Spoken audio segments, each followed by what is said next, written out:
কুড়িগ্রামের বন্যা পরিস্থিতির আরো খবর জানাতে সরাসরি যুক্ত হচ্ছেন সহকর্মী জাহিদুল ইসলাম জাহিদ। জাহিদ, কুড়িগ্রামে বন্যার সার্বিক পরিস্থিতি আপনি কেমন দেখছেন, কি তথ্য আছে আপনার কাছে জানাবেন? হ্যাঁ, সোহেল, আপনি জানেন যে কুড়িগ্রামের সবকটি নদ নদীর পানি বৃদ্ধি অব্যাহত রয়েছে। আমি সকাল 9টায় পানি উন্নয়ন বোর্ডের তথ্য মতে যেটা পেয়েছি সেটা হচ্ছে যে ব্রহ্মপুত্রের নুনখাওয়া পয়েন্টে 63 সেন্টিমিটার, হাতিয়া পয়েন্টে 69 সেন্টিমিটার এবং চিলমারি পয়েন্টে 63 সেন্টিমিটার, এবং ধরলার পানিও কিন্তু এ কয়দিন ধরলা সেতু পয়েন্ট নিচে ছিল, কিন্তু আজকে বেড়ে 2 সেন্টিমিটার উপর দিয়ে প্রবাহিত হচ্ছে।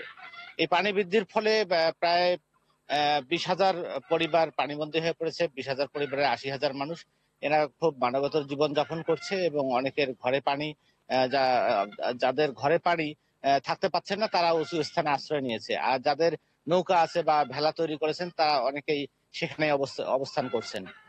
তাদের এই দুর্বিষহ কষ্টের মধ্যে কিন্তু কিছুটা আশার আলো যে আজকে সকাল থেকে বৃষ্টি হয়নি এবং রোদ দেখা যাচ্ছে।